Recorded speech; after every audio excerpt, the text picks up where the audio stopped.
And we're back mga kada. At mga kada, nakita niyo ba sa feed niyo sa social media yung trending video ng isang sikat na influencer na nagkukwento sa karanasan nila sa fine dining. Isang fine dining restaurant. Sa kanyang video, medyo pinagsasabihan niya ang kanyang kasama sa inasal umano dito sa fine dining restaurant. At dahil dito, naging bukang bibig ng masa ang salitang fine dining restaurant. O pina-emphasize po talaga yung fine dining sa akin. Ha? Ito, ang tanong, paano nga ba umasa sa loob ng isang fine dining restaurant? Kaya mga kada, ngayong umaga, tutulungan tayo ng isang expert para matuto ng table etiquette. Kaya she's an international image and style consultant at talagang alam niya kung paano tayo magiging classy at confident. Please welcome here on the show, Miss Ingrid Nieto. Yes, hello. Hi, Diana. Nice to Hi. see you again. It's nice to be back here. It's nice. Okay, turuan mo ako how to even greet Ayan. a person when you're on a table at a fine dining. Yes, hello, of course, Hello. diba? Hi, good evening or good morning. Good evening. Kasi usually Good dinner, morning, diba? yes. Good morning. Ang ganda ng setup natin. Talagang magdi-dinner kami ni Diana. Wala naman tayong food. Oo, magbe-breakfast dinner kunwari tayo dito. But, ayan Miss Ingrid, buti na lang nandito ka dahil ito, kung ako lang, baka pati yung mga dessert, gagamitin ko pa yung spoon dito para sa sabaw. Diba sometimes, some people will sit down for the Yes. first time, especially on weddings, you will see this a lot. yes. Because not everyone affords to go, diba? They don't have the means to go to a fine dining restaurant and sit down and enjoy this. And sometimes, naaartihan pa sila. But there are moments na kahit hindi kabagay-bagay doon sa mga budget po natin, may mga panahon po na kailangan nating makibagay. Yes. So, paano natin gagawin, Miss Ingrid? Ayan, ano bang gusto mong unang matutunan? So, sige, the setup first. So, Oo. initially, ang nangyayari minsan when we are faced with something like this, we get overwhelmed. Correct. Nako-confuse tayo kasi ang dami. Actually, ito nga, this one is I would say this is quite simple pa. Para lang madali natin siyang ma-digest, madali natin siyang ma-figure out, at least dito sa Kada Umaga, natututunan niyo siya, Tama, no? oo. So, siguro, first things first, no? So as you can see dito sa left natin, you have your fork, and then dito ang knives natin, tsaka spoon. Okay? So madali lang tandaan yan. Pagka kayo ay nalilito, just think of your left. Yung left nyo, 4 ang letters. Okay. So 4 din ang letters ng fork. 4. Oh, diba? yeah, correct. Ayan. So ang right, ilang letters? 4. 5. 5. 5 ang right Okay, has oo. 5 letters, so And the then- knife, okay. and then the spoon also has 5 letters. So letters. yun, madali lang siyang tandaan. Okay. Okay? And then, pagka sa ganitong ang dining, of course, you have your... Yun ang gusto ko itanong, Miss Ingrid. Ito, lagi nila Siyempre. nakikita to, yung iba. Ito Ano nakikita mo? May akong kilalang sobrang yaman na tao. Pag nasa eroplano at business class, first class pa daw yun, nagaganyan daw Nalagay niya siya. dyan. Oh. Oo. Tapos sabi ko, ganun ba talaga? Like baby? And then yung iba, dito naman. Yes. So you have So, to anong put it. tama? Siyempre, pagka-upo mo, you put it on your lap. Nanakat? Yan, dapat naka-fold siya. Tapos itong end na to, dapat it's facing towards you. Para if kunwari, meron kang if you're gonna wipe your lips, pag ganyan siya, di ba? Patago, hindi ba? So, kunwari, it gets soiled, di ba? Tago siyang ganyan. So, di ba, doesn't that show how refined you are? Totoo. It's just very simple details, Yes, no? I very love simple that. details. Okay. Okay. Gaano ba ka-importante, Miss Ingrid, ang table etiquette, lalo sa paggamit ng kubiertos? Yes, ito naman kasi we're showing consideration towards others because we have to remember, siguro sa setup natin ngayon, dalawa lang tayo. Correct. But of course, like yun nga, you mentioned in weddings, sometimes in restaurants, marami kayo, di ba? Tama. Sometimes, 3 kayo on one side and then you don't want to be using your utensils na, ayun, then you're mindful of the space, hindi mo binabangga yung iba. Correct. Yun. So yun. It's not really because you want to impress people na, alam kong gamitin to.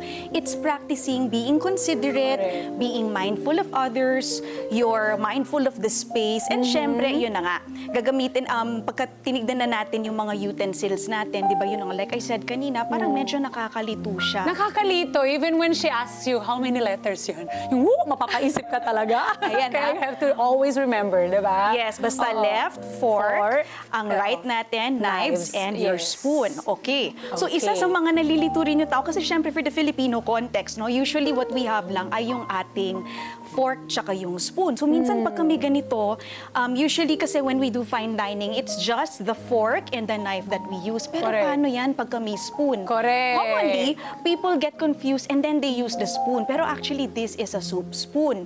Kasi sa setup natin sa ngayon, actually ito ay parang 4 courses. Okay. So you have your spoon. So ito yung soup Ito yung spoon pang natin. sabaw, diba? Yes. For the soup. Kasi And we have then- multiple spoons. Yes. Ay, hindi, isa lang. For this Ito, one. pero oo. I mean, sometimes in the setup, Yes, diba? There's in the multiple setup. spoons and then people are gonna be like, which one mauna Correct. dyan? Oo. So Kaya yun, ikaw common magsabi sa amin, confusion. Ingrid. So ayan dapat at least dito sa Kada Umaga natututo kayo. So you have your soup spoon for your soup, and then you have your salad fork and your salad knife. And then you also have your fork para sa mains. Ito, diba? Yan. Yung At mga saka mas yung matibay looking Yes. para maalala ng mga kada natin. Oo. So para dun sa mains, kasi usually that's meat, di ba? So it needs to be a little tougher. At yung nandito naman sa taas, o sige, hulaan mo, Diana. Dessert? Yes, dessert.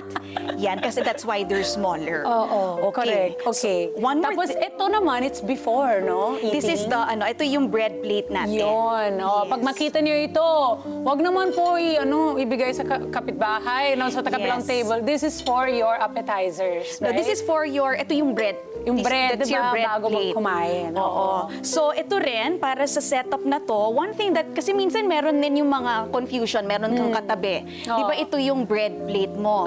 Minsan, makukuha mo yung sa Makukuha katabi niya. mo. Correct. Okay, I'll teach you one more thing. Think of BMW.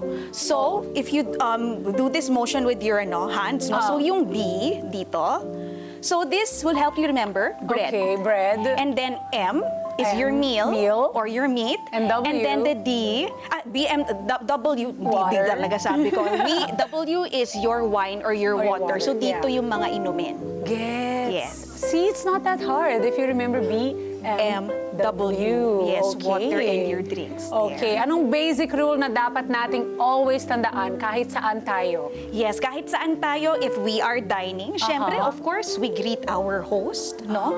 Syempre, magpasalamat tayo na in-invite tayo for the dinner. Whether it's a social kind of dinner, a business kind of dinner, or minsan may mga interviews na ginaganap over, over a meal. Yes, So, totoo. always yung pleasantries mo, di ba? Hindi kayong diretso, straight to pagkain. Okay, gutom na ako, let's get started. Hindi no? ganon. You're not, Yes. diba? It's not like that. Pero totoo ba, Miss Ingrid, yung naririnig nating lagi na from the outside, inside? Yes, very good ka dyan, true. Diana. Yes.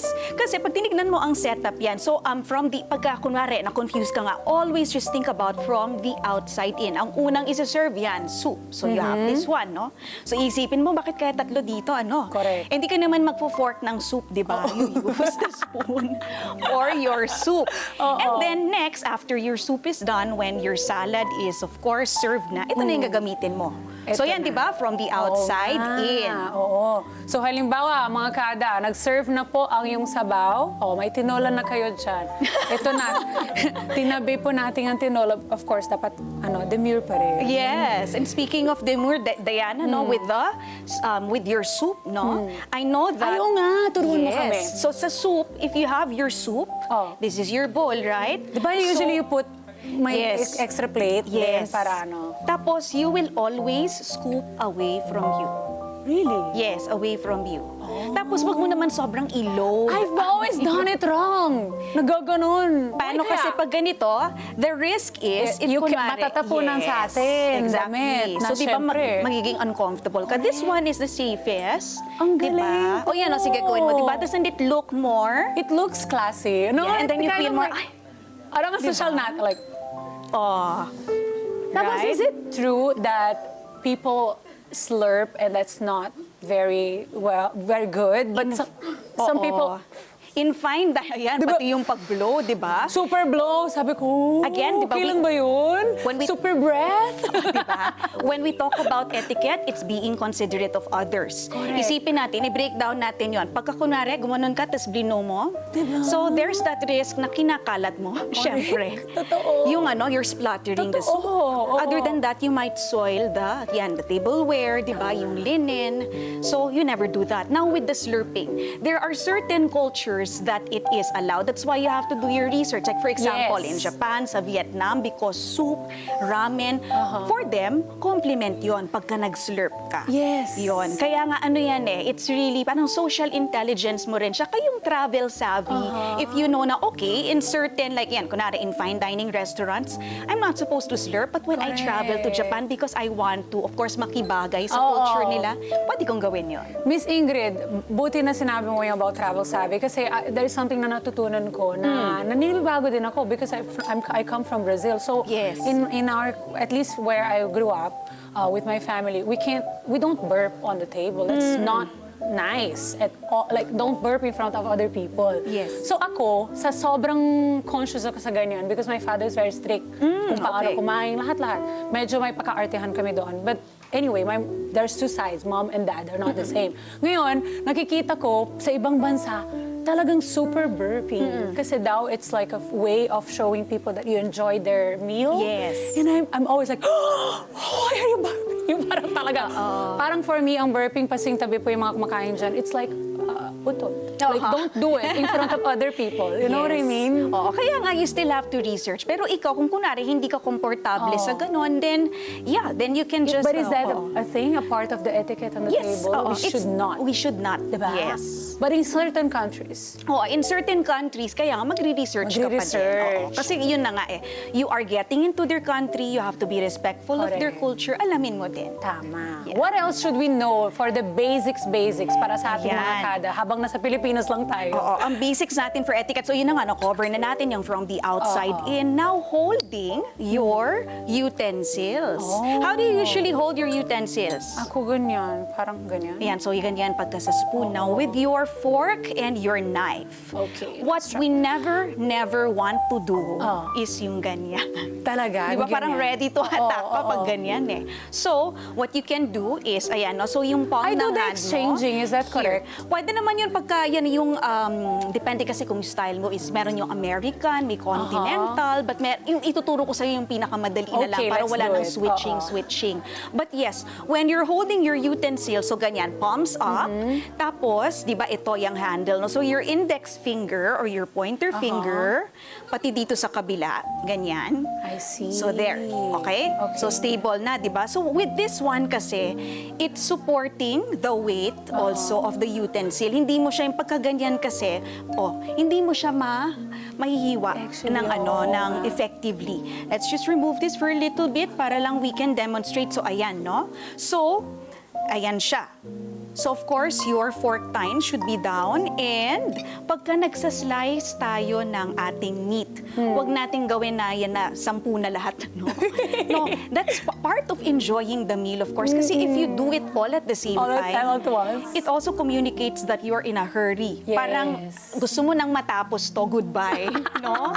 So this one, you're actually taking your Taking your time. time, You're enjoying the meal. enjoying. Yes, and you're also savoring the food that's right in front of you. Diba? Ako, I'm always curious, Miss Ingrid. So, okay, like ako, I used to have a hard time because medyo naka-spoiled ako sa mama ko. So, siya na lang magano ng meat ko.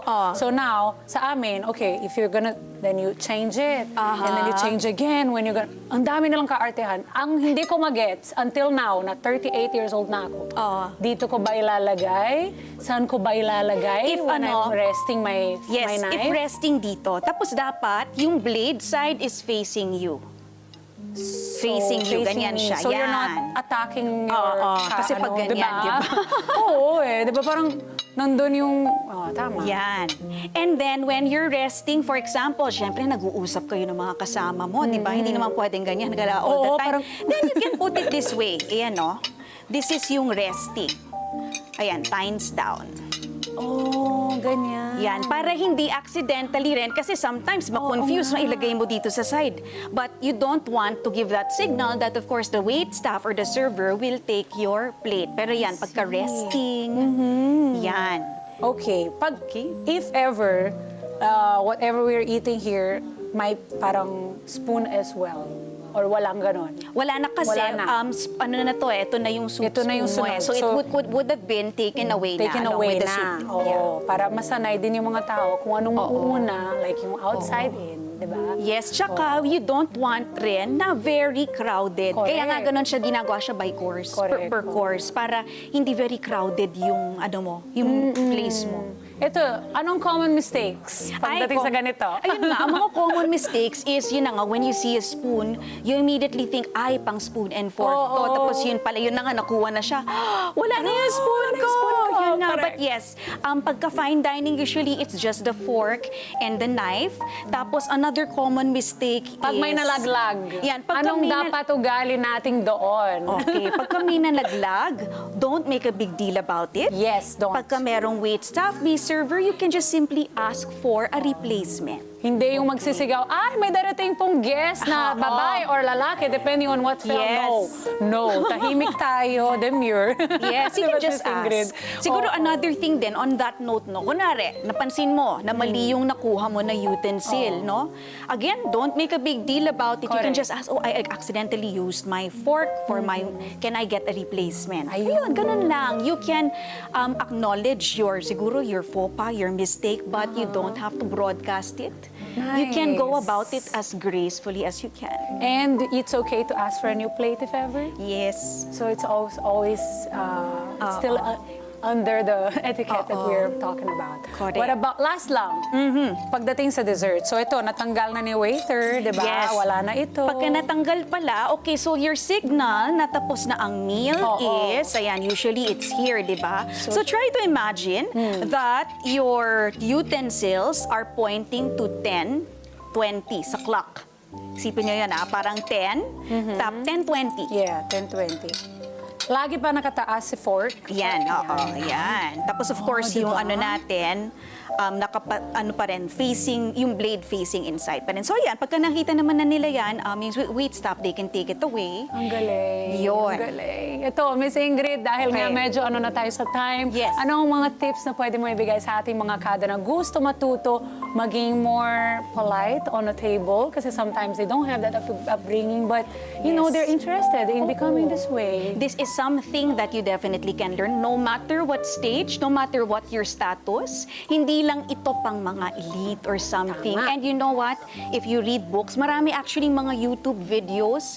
And of course, it would be nice if you get to invest in a dining etiquette or a personal etiquette course because at least doon makikita mo kung bakit, malalaman mo kung ano yung reasons behind it, and you truly understand. So, yun na nga, pwede mo siyang matutunan because no matter what your state in life, this is something that you can apply. Yes. And it shows your character. It shows na, okay, I care about other people. I'm considerate towards them, di ba? Yes, and it's something learned that it will never be taken away from you, di ba? And you can even pass to other Yes. generations. Kaya Miss Ingrid, thank you so much for teaching us. Ang dami kong natutunan. Sana kayo din mga kada at sa mga gusto pa matuto sa iyo. Saan kanilang pwedeng hanapin? Yes. Oh, well, you can follow me on Miss Ingrid Nieto. That's my username for all of my socials. And you can also check out my website, ingridnieto.com. Thank you. Thank you so much. Ayan, nasa inyong mga screens, mga kada. And to thank you for being here on the show, we have a gift from Lux White. Ay, thank you. Maraming pong salamat, Miss Ingrid, mga kada. Ay, wow. Tandaan po hindi lang basta kain ng kain. Dapat classy at marunong din tayo sa table etiquette. Sabi nga nila, how you eat reflects how you live. And that's true. Pero kung mahirap sundan, easy lang. Isipin nyo na lang na kapag nagkamali, huwag masyadong halata. Okay, confidence is key. Sabi nga ni Miss Ingrid. Kaya mga kada, next time na kumain tayo sa social na kainan, na hindi na tayo natatakot sa kubiertos po, alam natin kung paano. Kung hindi nyo pa na-memorize yan, just rewatch this segment and this episode or kontakin nyo na lang si Miss Ingrid. Practice na lang po at mapaperfect nyo na rin yan. Thank you so much, Miss Ingrid. Thank you. Thank you so much, Diane. And of course, in ating Kada Umaga fam. Yes. Let's get together. Sunday 25. 25.